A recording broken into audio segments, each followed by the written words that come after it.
tous et à toutes. Merci beaucoup d'être venus. Je suis vraiment très honoré d'avoir autant de personnes à ce webinaire.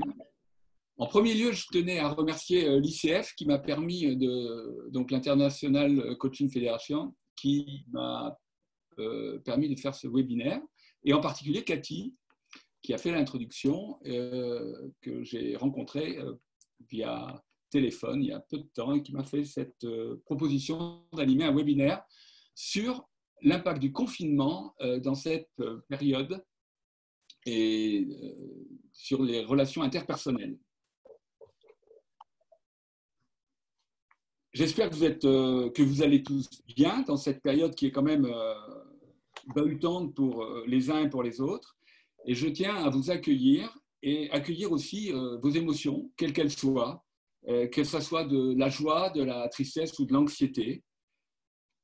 Et tout de suite, je peux vous faire un scoop au cas où, c'est qu'il n'y a pas d'émotions négatives. Toutes les émotions sont bonnes à prendre, car toutes les émotions sont simplement des indicateurs de l'état dans lequel nous sommes. Et ces émotions, en fait, simplement, elles parlent d'un besoin qui est satisfait ou non. Si je suis dans la joie, eh bien, c'est qu'en général, tous les besoins sont OK. Et quand il y a de la tristesse, de la frustration, de la peur ou de la colère, eh bien, je peux me questionner pour savoir qu'est-ce qui ne va pas chez moi. C'est un indicateur, comme sur un véhicule. Nous avons des indicateurs. Donc, je vous propose, alors, je vais juste vous parler de la thématique.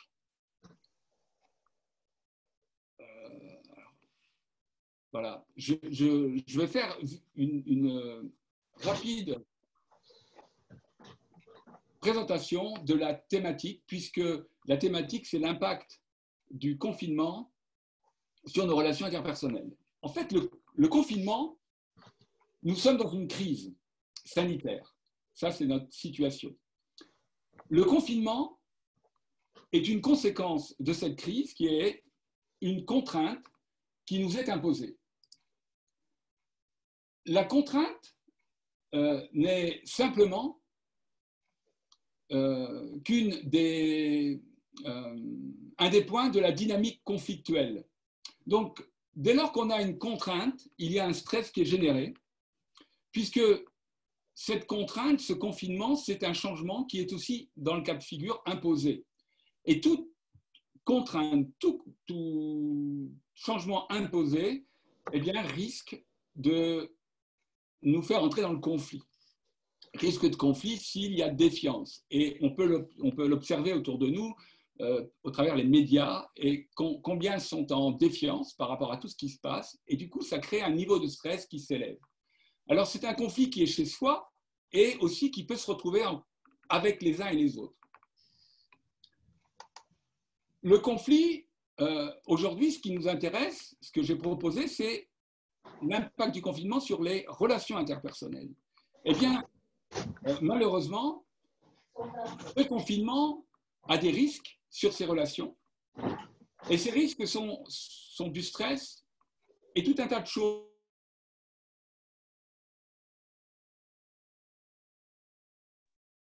Donc, le conflit, pour faire simple, c'est une dégradation de la relation.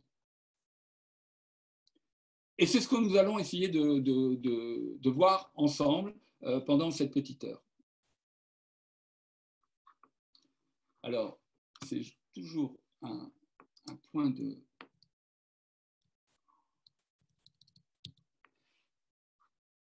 Pour revenir au PowerPoint. Terrible. Voilà. Et là. Donc, je vous invite, dans un premier temps, à vous présenter. Donc, pour qu'on fasse connaissance. Alors, j'en connais certains. Alors, je ne sais pas si ça a été rempli au fil de l'eau, mais j'aurais bien aimé qu'on fasse un petit tour d'horizon très rapide et que vous mettiez chacun dans le fil de la discussion de quelle ville vous venez, quelle est votre profession. Donc, pour certains, ils l'ont mis. Et puis aussi, que vous me disiez une émotion qui vous traverse en ce moment pendant cette période de confinement. Comment vous vous sentez en ce moment? Alors, vous pouvez mettre une ou deux émotions. Donc, je vous laisse quelques secondes pour noter ceci au fil de la discussion. D'accord? Donc, vous êtes d'accord, hein, vous avez le droit de lever les pouces, que je vois que vous êtes bien avec moi. Alors maintenant, je vous propose de me présenter. Alors certains me connaissent, hein, donc je suis médiateur professionnel et coach professionnel.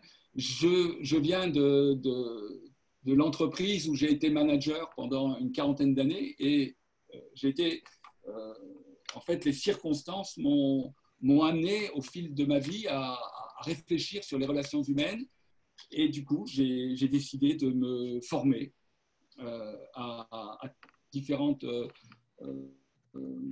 sciences autour des ressources humaines. Et ce qui m'a amené aujourd'hui à en faire ma profession.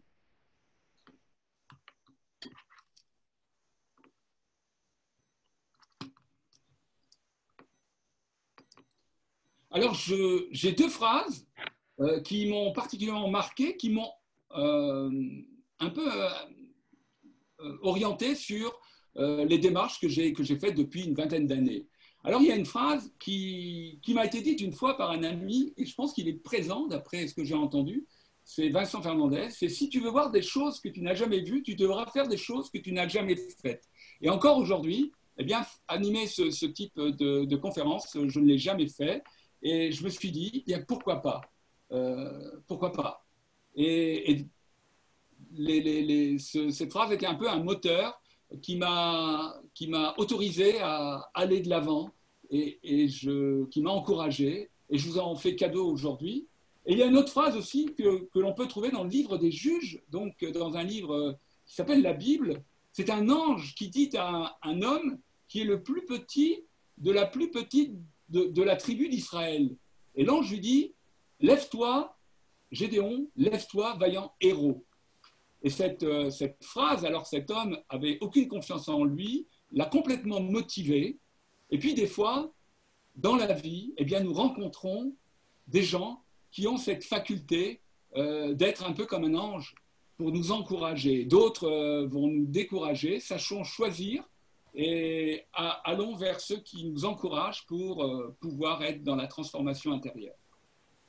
Je vous présente aussi le site là, Allo Médiateur, qui est intéressant dans le contexte, c'est que comme l'ICF qui met en place des coachings pour accompagner les gens en difficulté, que vous pouvez trouver sur le site de l'ICF, eh bien la CPMN, l'école que j'ai pu suivre pour être médiateur, a un site qui s'appelle Allo Médiateur.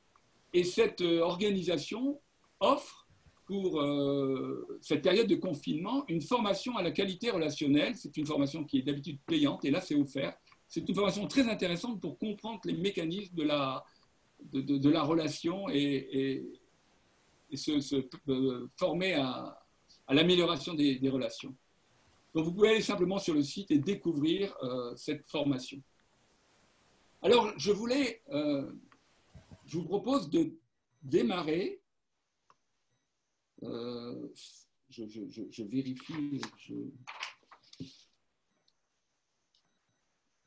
Voilà. Je démarre donc sur ce mot crise.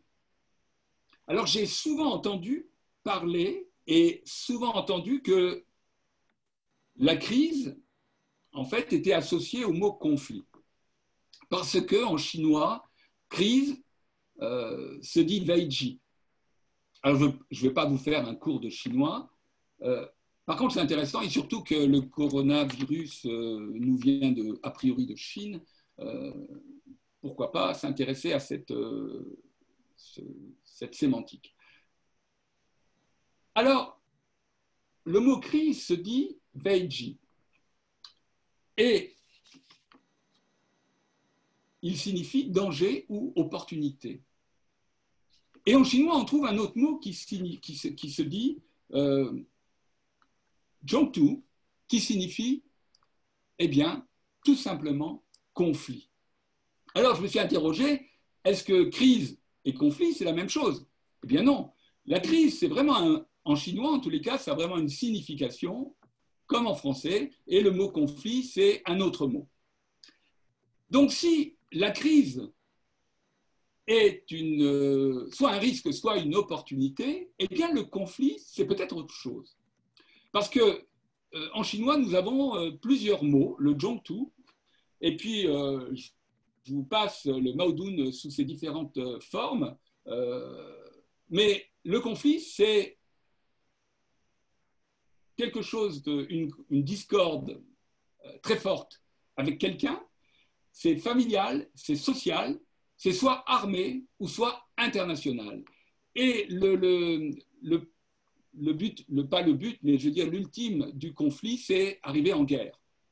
Et une question pour moi qui est assez fondamentale, qu'on se pose des fois en séminaire, c'est est-ce que le conflit est bon ou est-ce que le conflit est mauvais?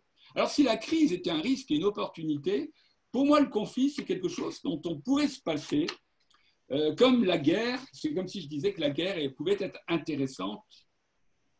Eh bien non, je pense que la guerre n'est pas intéressante et le conflit non plus. Donc l'idée c'est comment on peut pas éviter le conflit, mais comment on peut, pourquoi pas, se former pour améliorer ses relations, pour développer en fait son alignement, pour être mieux avec soi-même et mieux avec les autres, et vivre de meilleures relations. Donc c'est plutôt vers là que je tends. Alors, je vous parle de relations, puisque je vous ai dit que le conflit, c'est une dégradation de la relation. Et là, je veux vous proposer de regarder la relation sous un angle peut-être inhabituel. Alors, dans une société organisée, toutes les relations, en fait, dans nos sociétés, toutes les relations peuvent être vues sous trois angles, trois composantes. Une composante juridique, une composante technique et une composante émotionnelle.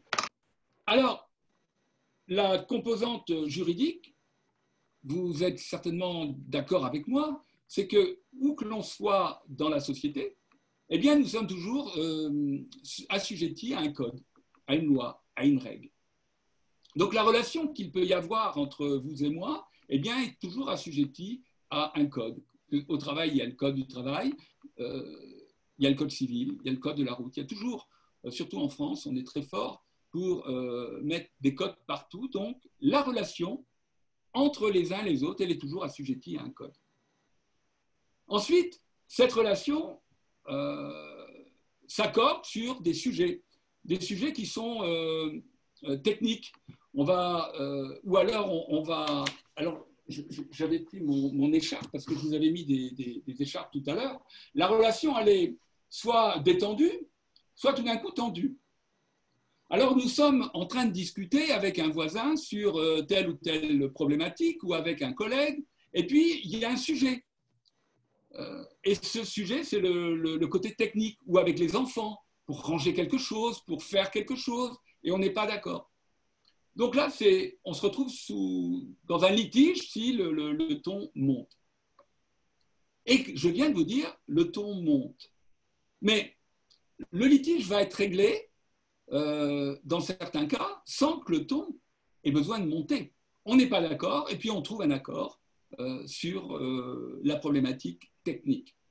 Le troisième pan de la relation, la troisième dimension, eh bien, c'est le côté émotionnel. Et c'est là que le conflit apparaît. Cette relation qui était tout à fait bien détendue, tout d'un coup, eh bien, on est en litige parce qu'on n'est pas d'accord, on ne sait pas résoudre le différend, et puis le ton monte. Et puis l'un et l'autre va tirer sur la corde, comme on dit, on tire sur la corde, et jusqu'à ce que l'un ou l'autre tombe, que la corde casse et que les vis soient brisées. lorsque l'élément juridique prédomine, on est dans le contentieux. Lorsque l'élément technique prédomine, on est dans le litige.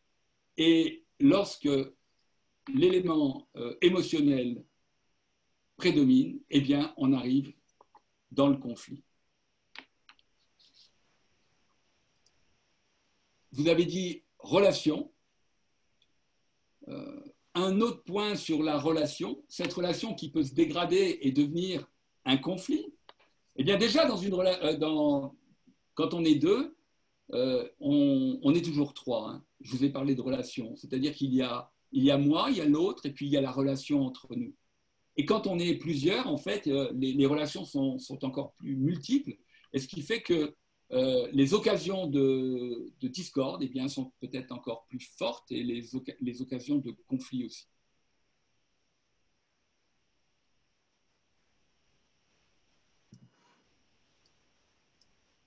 Alors, cette situation est d'autant plus complexe que je vous ai dit, on est plusieurs, que là, nous touchons à des problèmes systémiques. C'est qu'il y a moi, qui est des problématiques peut-être personnelles, émotionnelles, qui font que je ne sais pas les résoudre et puis du coup, je ne suis pas très bien. Et il y a les autres, avec qui on n'est pas toujours en accord parce qu'on n'est pas obligatoirement formé, on ne sait pas comment faire. Et puis, il y a aussi ce qui est plus grand que nous. La nature, l'environnement et tout cela. Et puis là, on le vit. Il y a un événement extérieur bien plus grand. Et là, il est plus grand ou tout petit, microscopique, mais il vient de l'extérieur et il perturbe complètement la situation et comment arriver à vivre dans cette situation et ne pas tomber en fait dans les relations interpersonnelles, dans la tragédie, puisque aujourd'hui nous pouvons voir que, eh bien, il y a des situations pour les uns ou pour les autres qui sont vraiment tragiques.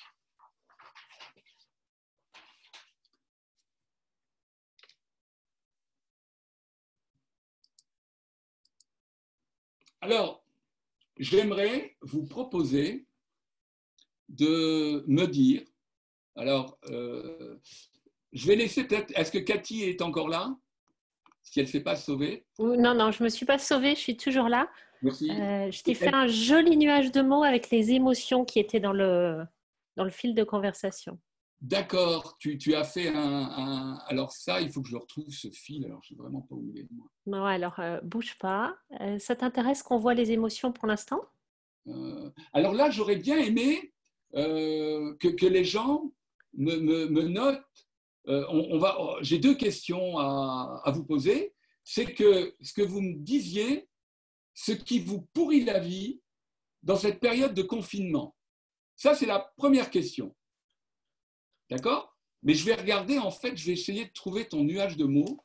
Non, le nuage de mots, tu ne peux pas le trouver, c'est moi qui vais te le partager. Par contre, je peux te faire la lecture des mots qu'on va avoir dans le fil de conversation sur ce qui pourrit la vie. Voilà, et tu peux par contre nous montrer le nuage de mots. Oui, alors il y a ce qui pourrit la vie, c'est la routine, trop de travail, l'impossibilité de faire du télétravail, le bruit des informations dans tous les sens, l'impossibilité de ne pas être en contact avec les autres, trop d'informations, manque de sens, manque d'interaction sociale. On voit, il y a beaucoup, trop plein d'infos, trop de travail, il y a beaucoup de trop, et puis du manque de relations physiques. D'accord. Ok. Voilà. On va... Oui, voilà, donc je vois, ça y est, j'arrive à voir maintenant. Et ça, c'est le nuage de mots. Donc, vous pouvez voir, en fait, ça, c'est ce que vous vivez aujourd'hui, dans le moment présent, en étant arrivé dans ce webinaire. Donc, il y a de la tristesse, les uns sont centrés, d'autres enthousiastes, d'autres sereines, heureux, zen, perplexes. Il y a la ressource de l'impuissance, frustré, super, déphasé, heureux, lassitude, las, inquiet, reposé, enthousiaste, tendu, las, concentré, tempête, Donc, on voit qu'il y a vraiment, en termes d'émotion, c'est multiple. Et ce que je peux constater, c'est que je suis avec un public qui a un langage émotionnel assez varié, car certains, bonjour François, certains, eh bien, n'ont pas cette faculté d'exprimer les émotions aussi facilement. Et très souvent, on peut entendre que quand on demande aux gens, même sur 20, 30 personnes, comment ils vont, eh bien, très souvent, on a « je vais bien » ou « je vais mal ». Hein, et alors qu'on a une palette de mots énorme, eh bien, on est juste capable de, comme sur un clairon hein, qui a deux notes, eh bien, de dire je vais bien ou je vais mal. Et il est difficile des fois d'exprimer nos émotions. Donc là, on a eu des mots pour exprimer. Je vous remercie de tout ça et je pense que d'entendre les mots qui sont plus autour de la joie, de la sérénité, eh bien, nous font du bien. Et en même temps, la réalité nous montre que certains sont inquiets, sont soucieux. Il y a de la tempête, donc c'est quelque chose de lourd. Eh bien, je propose d'accueillir tout cela et de penser à tout cela parce qu'il est nécessaire, et on va le voir, c'est que comment arriver à retrouver quelque chose de paisible. Voilà, merci. Donc... Et juste avant que tu retrouves ton écran, Alain, vous dire que dans le fil de conversation, si vous avez eu le temps de le lire, il y a vraiment 3 grandes idées qui se dégagent. La première, c'est trop d'informations, trop de tâches, trop de choses à faire, trop... il y en a une deuxième qui est le manque de liens physiques. J'ai envie de dire, on voit beaucoup prendre les gens dans les bras. Il y a vraiment cet ordre-là, impossibilité d'aller vers mes proches. Et puis, il y a pas mal de petits signaux faibles sur je n'en vois pas la fin, je ne sais pas comment ça va se gérer derrière, l'incertitude. Il y a des petits mots comme ça. Donc, il y a une inquiétude sur l'avenir, oui. Merci. Oui, exactement. Et pour répondre à un message de Rebecca qui demande si on peut avoir le lien pour la formation à la qualité relationnelle, je vous le mets dans le fil de conversation. Et je me suis inscrite, c'est vraiment top. Merci. Voilà, allez, Alain, vas-y, repartage ton écran. Je mets tout ça dans le fil de conversation. Ok, je vais essayer de repartager l'écran.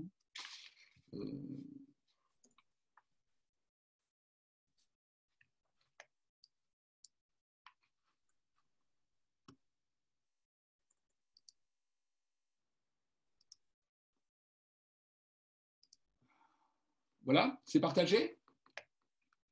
C'est partagé, parfait. Donc là, la deuxième question, c'était qu'est-ce qui vous rend la vie la plus belle en ce moment?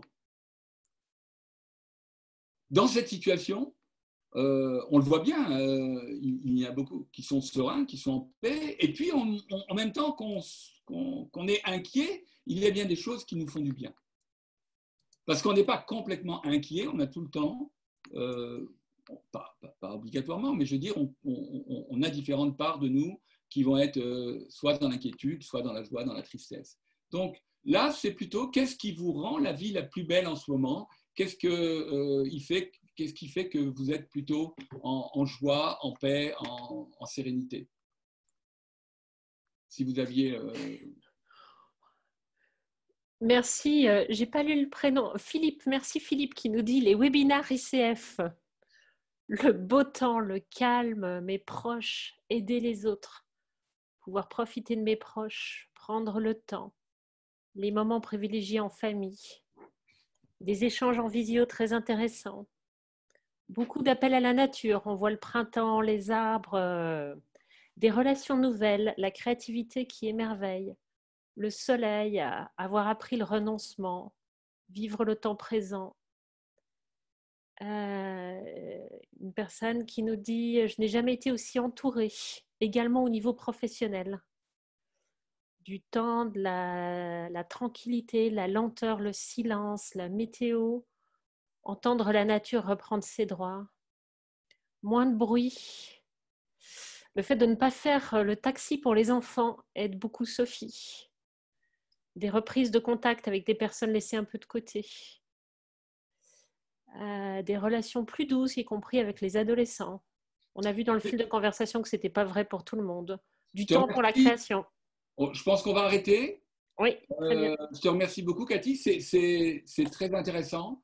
On voit qu'il y a quand même beaucoup de choses autour de la solidarité qui se crée dans cette situation. Et si la crise est un risque et en même temps une opportunité, on voit qu'il y a des opportunités qui sont saisies par les uns, par les unes et les autres pour développer ce lien social, faire et puis peut-être se recentrer, retourner sur l'essentiel, se poser des questions et trouver aussi des idées pour vivre mieux cette situation de crise.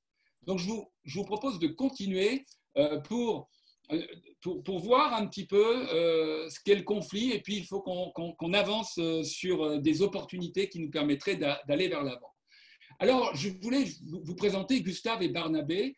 Ce sont deux personnes que j'ai rencontrées lors d'une médiation de voisinage. Ils portaient d'autres prénoms, mais c'est un peu ça.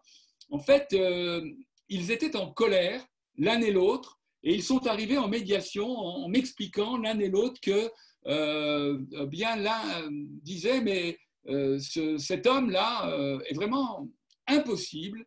Il ne veut pas tailler ses arbres. C'est un manque de respect total. Il veut absolument m'imposer ces branches-là qui sont chez moi. Il insulte ma famille. Quand on lui dit bonjour, il ne répond pas. Il est vraiment irrespectueux. Il a dit des choses que je ne répéterai pas parce que c'est inqualifiable. Non, je ne le supporte pas. Il a de la chance qu'il y ait une haie qui nous sépare, sinon je crois que je lui rentrerai dans le lard. Alors ça, c'était Gustave qui parlait de Barnabé, et il dit, j'ai même des témoins, ma femme et ma fille, vraiment on en marre de cette situation qui est catastrophique. Et Barnabé, en fait, est là, donc deux personnes très sympathiques, très agréables. Et Barnabé parle et explique, il dit, je ne comprends pas trop ce qui se passe avec Gustave parce que, en fait, j'ai laissé une branche de mon arbre chez lui parce que, eh bien, il y a plein de mirabelles et en fait, je lui fais, avant de couper la branche, je lui donnais l'opportunité de récolter des paniers de mirabelles et je ne comprends pas son attitude. La haie, je la taille. Par contre, c'est vrai qu'il y a des choses qui ne vont pas chez un tel et du coup, j'étais un peu énervé. Et puis, c'est vrai que quand je taille ma haie, eh bien, il m'arrive de râler. Et puis, de fil en aiguille, on discute. Et puis, je pose une question à cet homme et il me dit écoutez, vous pouvez répéter plus fort, j'entends mal. Alors, on continue à discuter. Hein. Tu as parlé de signaux faibles. Il y avait un signal pour moi qui était très fort. C'est que je dis mais quand vous dites vous entendez mal, il me dit oui, il y a un côté, j'entends quasiment pas. Quoi. Et c'est pour ça que je parle des fois assez fort. Et de fil en aiguille, eh bien, il s'est avéré que cet homme, avec la haie, il n'entendait pas son voisin qui était de l'autre côté, ou la voisine et l'épouse, et la fille. Et de ce fait, ne l'entendant pas, il était chez lui, il faisait des petits travaux, et puis il maugréait parce que la haie n'était pas taillée, ou ceci, ou cela, donc il maugréait, mais sans plus. Et tout d'un coup, je lui dis, mais en fait, vous avez, dans cette situation, vous n'avez pas entendu là. Il dit, mais j'ai jamais entendu cette dame me dire bonjour. Mais je vous assure. Et puis tout d'un coup, l'autre personne, Gustave, a vraiment compris, en fait, quand on parle de malentendu, qui est devenu, en fait, un mal compris, un mal écouté, et une mésentente. Et la mésentente, c'est une discorde. Et la discorde arrive dans le conflit quand il y a de la surenchère. Et la surenchère est arrivée, et puis petit à petit, eh bien, c'est devenu des traits d'intention, il le fait exprès. C'est un imbécile, un andouille, et je vous passe. Et puis, je ne couperai pas mon arme, ou il ne coupera pas mon arme, et puis voilà, on est arrivé dans le conflit. Et tout d'un coup, l'accueil de ces choses eh bien, a simplement apaisé les uns et les autres, et les gens sont repartis bras dessus, bras dessous. Donc là, c'est pour ce que je voulais, par cette histoire, c'était illustrer en fait ce qu'est le mécanisme du conflit. Le conflit, il est basé sur... alors, je voulais passer sur un autre dossier. Je vous l'ai dit là, j'ai déjà montré ça tout à l'heure en disant que nous étions en confinement. Le confinement, en fait, est une contrainte. Le prêt d'intention est la seconde, en fait, ou la première des composantes du mécanisme de tension. Les interprétations et les jugements arrivent derrière, et puis la contrainte, le confinement. Et tout ça, en fait, avec la surenchère, eh bien, ça dégrade l'ensemble et ça nous pourrit la vie. Donc l'idée, c'est de pouvoir sortir de ça.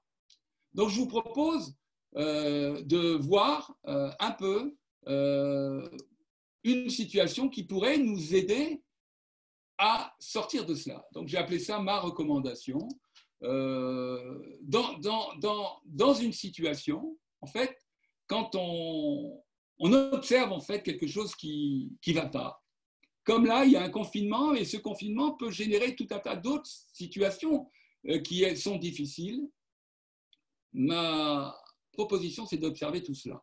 Et d'observer ce qui se passe en nous, ce qui se passe aussi chez l'autre, d'observer cette colère, cette tristesse, cette frustration, d'imaginer ce qui se passe en nous, de comprendre le lien entre l'émotion et ce qui est insatisfait en termes de besoins. Qu'est-ce qui me pourrit la vie et qu'est-ce qui pourrait me rendre la vie la plus belle dans la situation.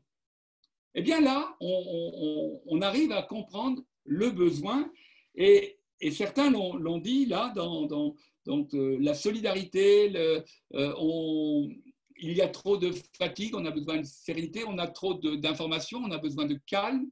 Eh bien, qu'est-ce que je peux faire et qu'est-ce que je peux décider? Alors, une notion qui est intéressante, parce que moi, j'ai deux approches qui se mélangent. C'est une approche sur la médiation professionnelle et une approche autour de la communication non violente. Et pour moi, le besoin, on va y arriver, est complètement différent de la stratégie. La stratégie, c'est comment je vais nourrir mon besoin, et par exemple, un besoin de liberté. Vous êtes en famille, et ça, c'est la situation actuelle. On est bloqué, confiné, donc un stress d'un certain niveau. Et en plus, notre besoin de liberté est complètement étouffé. Et du coup, on a besoin d'air, on a besoin de liberté. Et dans la famille, on a tous besoin de liberté.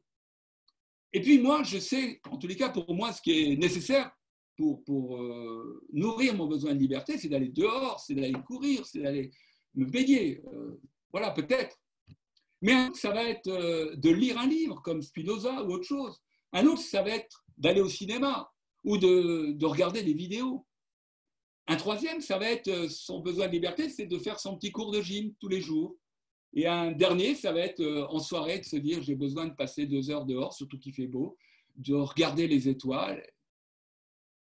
Et je peux même de mon balcon peut-être le faire. La tension qui peut arriver dans le groupe, c'est que j'imagine, moi, que mon besoin est nourri de telle ou telle manière, et du coup, je vais contraindre l'autre à lui dire « Mais non, ce n'est pas comme ça qu'il faut faire. Je sais quand même, je sais très bien ce qui est bon pour moi. De plus, je suis ton père ou ta mère, ou je sais que je sais. Donc, tu dois te soumettre à ma décision. » Et c'est aussi ce qui arrive aussi dans les médias. Les gens savent vraiment tout ce qui est mieux pour nous. Et ce qui crée du stress parce que les besoins de liberté ne sont pas obligatoirement nourris et le stress monte. Donc, l'idée, c'est de pouvoir être ouvert sur les stratégies des uns et des autres et puis de laisser ce degré de liberté aux uns et aux autres pour que eh bien, chacun puisse vivre sa liberté à un moment donné et respirer et retrouver en fait un espace. Quand on prend conscience de ses besoins et de ceux des autres, eh bien, la rencontre se fait. Puisque la rencontre entre les êtres humains, elle ne se fait pas dans les fonctions ou dans les rôles, elle se fait là, entre vous et moi, en discutant, en partageant. Et c'est là qu'elle se fait. Et puis, cette relation qui pouvait être tendue parce qu'on n'est pas d'accord, on argumente. Au lieu d'argumenter, accueillons simplement les émotions. Regardons le besoin sous-jacent. Derrière telle stratégie, c'est quel besoin que tu voudrais nourrir. Eh bien, moi, j'ai besoin un peu de solitude ou j'ai besoin de ceci. Ah bon, toi, tu aurais besoin de solitude et tu nourris ta solitude, ton besoin de solitude en faisant ça, et toi, tu le nourris comme cela. Eh bien, en discutant sur le besoin qui va rapprocher et absolument pas les tendre, eh bien, en discutant sur ce besoin, eh bien, on va accepter que la stratégie de l'autre, elle est bonne pour lui et que ma stratégie, en fait, elle est bonne pour moi. Et peut-être qu'à un moment donné, on va faire une stratégie ensemble et puis on va jouer aux cartes et on va faire ceci, on va faire cela, on va trouver un truc qui nourrit, pourquoi pas, à un moment donné, le besoin de l'un et à un moment donné, le besoin de l'autre. OK ? Voilà. Donc ça, c'était le départ de ma proposition. Et je vous invite à aller un peu plus en détail. Alors, j'ai fait sur ce truc un lien, mais il faut que je trouve l'endroit. C'est ici, voilà. Je voulais vous amener à faire un petit tour au niveau des émotions. Parce que pour moi, c'est central. Et comme je vous l'ai dit tout à l'heure, la relation se dégrade et devient un conflit quand le niveau d'émotion est très fort dans le sens de la colère, de la frustration, de la peur, du dégoût, de différentes choses, de la tristesse ou d'une surprise bizarre, quoi. Eh bien, tout ça peut nous amener en fait à monter à un tel niveau de stress qu'on va être catastrophé. Et les émotions, j'ai été agréablement surpris de voir le vocabulaire que vous avez. Et je vais juste vous montrer comme ça quelques slides. C'est que, eh bien,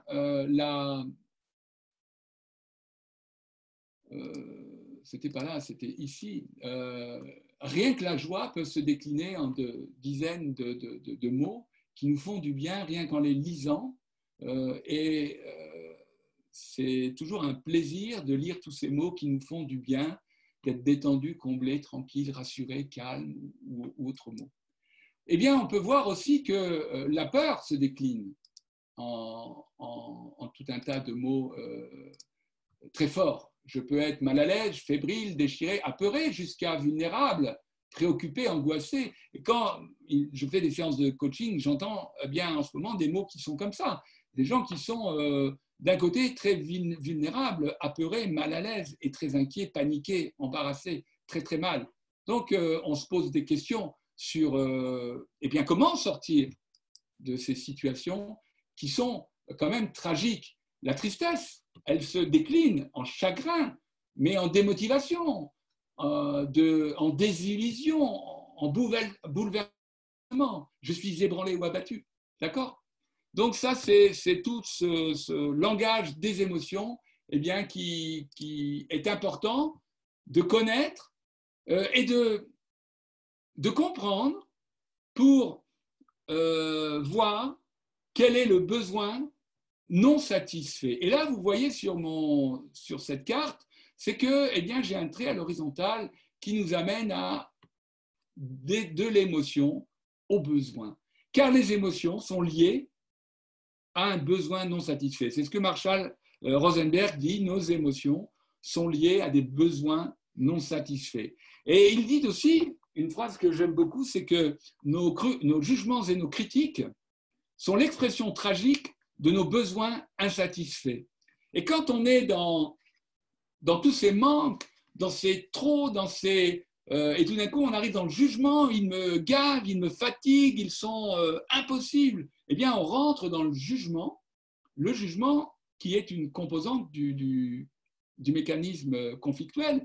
Eh bien, ces jugements sont essentiellement l'expression personnelle de nos besoins insatisfaits. Et si je dis à l'autre, mais tu es pénible et tu me fatigues, ce que je dis d'une certaine manière, je dis ma maladresse relationnelle, je dis mon incapacité à expliquer à l'autre que je suis mal de cette situation et que ce qu'il dit me touche, me peine et que j'aurais besoin peut-être d'entendre autre chose, j'aurais besoin d'avoir une relation d'un autre type, j'aurais besoin d'une certaine tranquillité, d'une certaine clarté, d'une certaine de travailler d'un certain équilibre dans la relation, ou peut-être de travailler sur la liberté, et que je ressens quelque chose qui est tellement fort, eh bien, qui m'oppresse, et que je dis, tu es vraiment qu'un naze, et ça sort, et ça crée la tension. Donc là, on arrive au niveau des besoins. Alors, les besoins sont besoins humains au sens de Rosenberg. On n'est pas dans la pyramide de Maslow, on n'est pas dans les stratégies. Je n'ai pas besoin d'aller au cinéma ou de manger des lentilles ou un bœuf bourguignon, ou je n'ai pas besoin d'aller à la piscine ou à la plage. Bien, toutes ces choses-là que je viens de nommer, je n'ai pas besoin d'une nouvelle coiffure, d'une paire de lunettes. En fait, tout ça sont des stratégies pour répondre à des besoins personnels. Voilà, d'équilibre, d'estime de soi, de bien-être, d'affection, de réalisation. Mais les besoins humains, en fait, ils sont là. Et je pense que ces notions sont vraiment fondamentales pour nous permettre d'aller mieux. Alors, comme on est dans l'impact du confinement dans les relations interpersonnelles, je vous proposais de regarder le côté relation. Et en même temps, en fait, comme on est des êtres humains et qu'on est dans un système, et c'est là qu'on rentre dans la systémie, les autres besoins qui sont insatisfaits aujourd'hui chez moi, qui vont m'embrouiller, comme ce besoin de liberté ou de bien-être ou d'affection ou de ceci ou de cela, eh bien, il peut avoir un impact sur les relations avec les autres. Et réciproquement. Ce qui fait qu'on peut regarder le côté relation, mais on pourrait regarder absolument tous les besoins, comme les besoins, par exemple, de clarté. Et essayer de trouver la clé qui nous amène peut-être à l'opportunité pour répondre à ces besoins de clarté, de clarification, de cohérence, de lucidité, d'adéquation, de fluidité, de simplicité, de repères et de cadres, parce que peut-être qu'on en manque en ce moment, et on serait vraiment content de trouver des solutions dans l'équipe, en famille, avec les enfants, pour répondre à ces besoins et pour ne pas être dans ce brouillard et dire « mais je n'y vois plus rien, c'est catastrophique ». OK ? Donc, l'idée, se dire « je suis en conflit », je suis en confinement, donc contrainte qui génère du stress, donc un certain conflit dans les relations, eh bien, quelles sont les opportunités, quels sont les possibles derrière les impossibles, quelles sont les clés, les perspectives ou les portes. Rosenberg a écrit un livre qui s'appelle les mots sont des fenêtres ou bien ce sont des murs. Eh bien, j'aime beaucoup ce livre parce qu'il nous ouvre des champs du possible, il ferme les impossibles. Et comme me l'a dit Vincent il y a 25 ans, si tu veux voir des choses que tu n'as jamais vues, tu devras faire des choses que tu n'as jamais faites, ou tu pourrais faire des choses que tu n'as jamais faites. Eh bien, en s'ouvrant des champs du possible, eh bien, ça ouvre. En tous les cas, moi, rien que d'entendre cette phrase et de me la répéter, ça m'apaise, ça me fait du bien. Et je me dis, comme mon ami Francis Zenz, qui a écrit un super petit livre qui s'appelle « J'aide la chance », pas « j'ai de la chance », mais « j'aide la chance », le côté un peu synchronicité, j'aide la chance, eh bien, je saisis l'opportunité qui arrive devant moi et j'acte et je décide eh bien, d'avancer. Voilà. Donc, je vous invite à regarder, pourquoi pas, le côté relation. Donc, j'ai fait des propositions pour simplement prise de conscience. Si je suis en difficulté au niveau des relations, si je suis en manque au niveau de relations, si j'ai réellement une problématique qui me fait souffrir au niveau de la relation, eh bien, qu'est-ce que je peux faire? Qu'est-ce que je peux faire? Alors, comme je suis coach et en coaching, on ne donne pas de conseils, je suis quand même très embêté, du coup, là. Je suis médiateur et en médiateur, on ne donne absolument pas de conseils. On discute, on est miroir, on accompagne et on questionne les personnes pour qu'elles trouvent elles-mêmes leur solution. On négocie pas, on n'arbitre pas.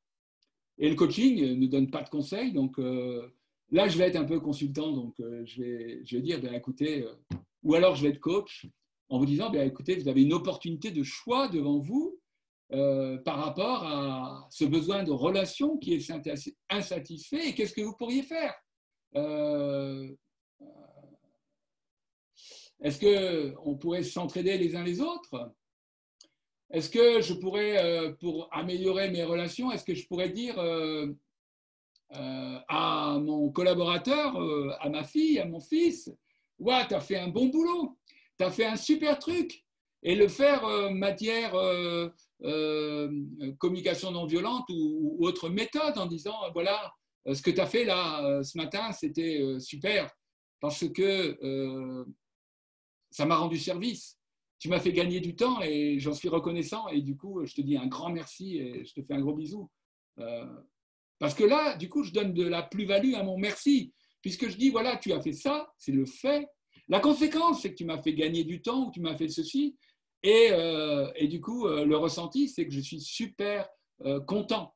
Je ne te dis pas simplement merci, good job, parce que là, on flatte peut-être l'ego de l'un ou de l'autre, mais je donne du sens. Et aujourd'hui, dans cette période de confinement, ce qu'on trouve comme besoin essentiel, en fait, c'est la quête de sens que l'on peut avoir, que je vous présenterai dans ma dernière diapositive. Voilà. Alors ça, c'est un exemple. Je vérifie l'heure parce que j'ai plus beaucoup de temps. Ça passe très, très vite.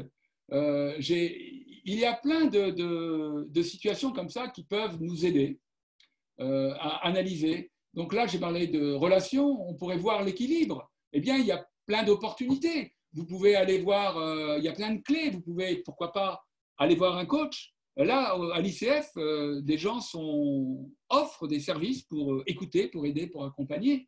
Il y a des opportunités, vous en avez plein. Quel questionnement? Qu'est-ce que je peux faire pour aller de l'avant?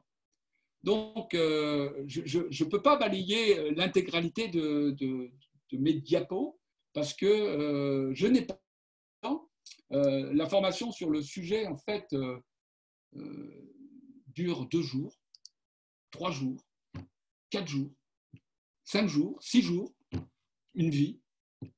Donc, en 1 heure, il m'est impossible de vous donner les tenants et les aboutissants, les tenants un peu, et puis des bribes sur les opportunités. Et donc, je vais rejoindre mon diaporama pour aller vers... alors là, je suis paumé sur mon écran, mais vous ne vous voyez pas. C'est là.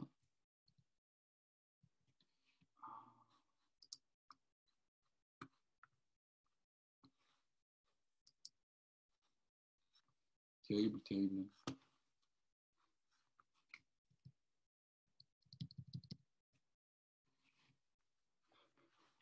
Je suis perdu pour...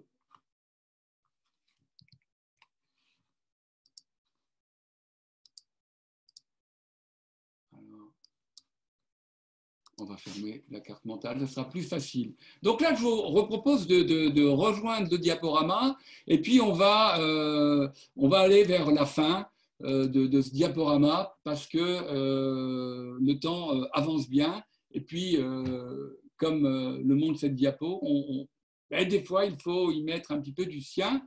Vous allez devoir y mettre du vôtre. En fait, j'aime pas du tout vous allez devoir. Vous allez choisir peut-être et décider et acter. Faudra que je change cette slide parce que le mot ne me plaît pas. Devoir. Je suis beaucoup plus dans le choix, la décision, le libre arbitre de faire et de décider. Voilà, qu'est-ce que je décide de faire maintenant pour devenir celui que j'ai envie d'être pour résoudre les problématiques. Alors, parmi les solutions, eh bien, je tiens absolument à citer cette proposition que Lidvine, qui m'écoute, je lui ai demandé l'autorisation de présenter ce slide, parce que c'est aussi une opportunité pour vous. Donc, Lidvine Normand, qui est l'entreprise Alter, vous pouvez la retrouver sur LinkedIn, elle vous propose en fait de la dopamine, la sérotonine, l'endorphine et aussi l'ocytocine. 4 doses qui vous permettent de mieux fonctionner, d'augmenter la sécurité, la récompense, l'équilibre intérieur et l'apaisement. Le réconfort, la tendresse, l'amour, la joie, le plaisir, la motivation, avec des effets sur la bonne humeur. Eh bien, c'est votre choix. Qu'est-ce que vous choisissez de prendre aujourd'hui qui pourrait en fait vous aller mieux? Alors, je vais bientôt conclure. Et ce matin, j'ai lu un article qu'on m'a transmis. C'est un coup de gueule d'André Comte-Sponville, qui est philosophe, que vous devez certainement tous connaître, qui parle sur l'après-confinement. Je ne vous fais pas de la lecture de son document. Par contre, ce que j'ai trouvé intéressant, c'est quelques phrases. Il dit « La mort fait partie de la vie et qui nous ramène à notre finitude. Hein, on n'est pas éternel. » Et c'est aussi peut-être une des raisons qui dans ce confinement, dans cette crise sanitaire, en fait, crée des fortes peurs. Et c'est là que la quête de sens, le questionnement profond des uns et des autres nous amène à réfléchir sur le sens de la vie et sur notre finitude.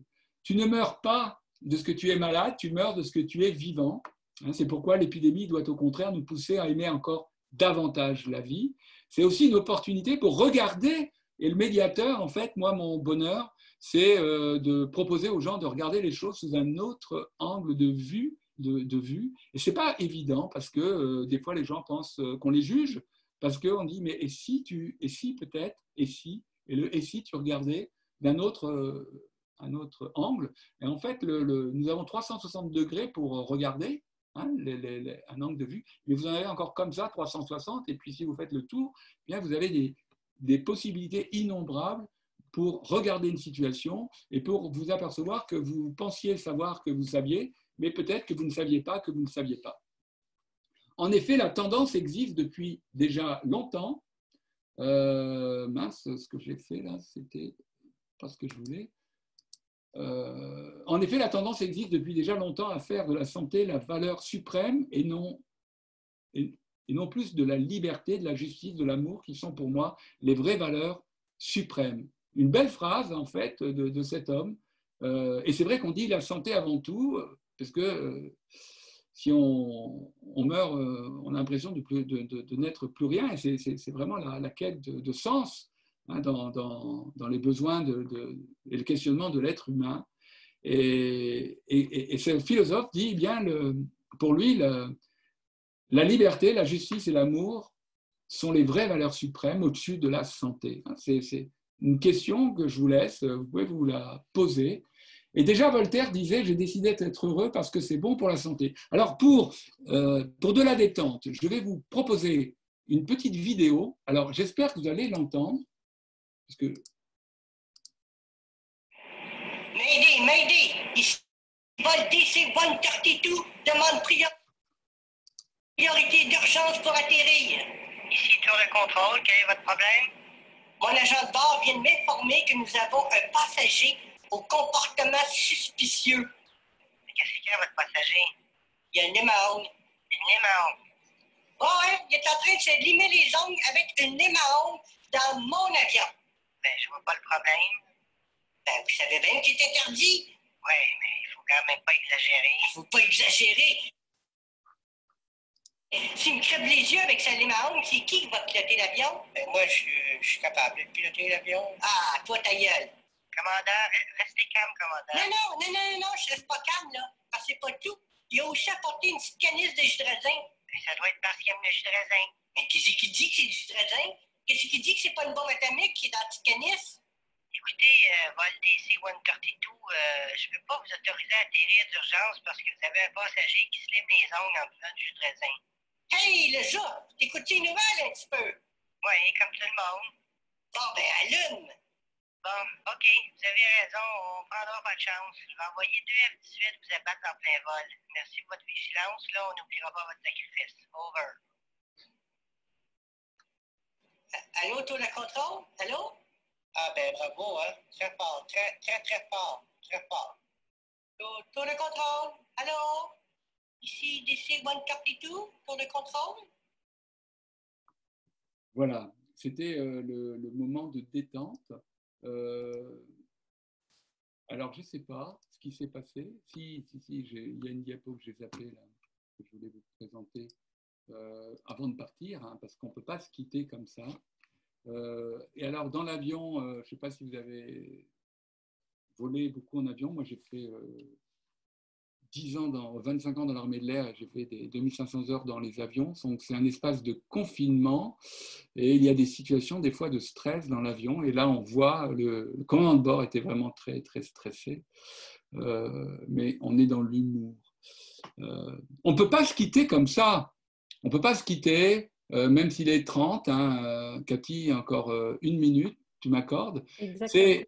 Eh bien, vous, chers amis terriens confinés, je vous propose une question de coach. C'est quelles sont les 3 opportunités que vous choisissez de prendre maintenant? Quelles sont les 3 petites décisions ou les 3 petits pas que vous pourriez mettre en œuvre?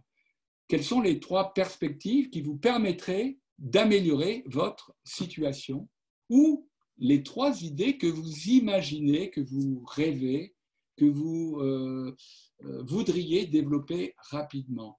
Et je vous propose de les noter dans le fil de la discussion pour qu'on ait ces informations. Et je tenais aussi particulièrement à remercier mon ami Fiong et consoeur à qui j'ai piqué la petite vidéo que j'ai regardée il y a 1 heure et je me suis dit, dans le confinement, ils sont en espace confiné, eh bien, elle va agrémenter la conclusion de ce webinaire.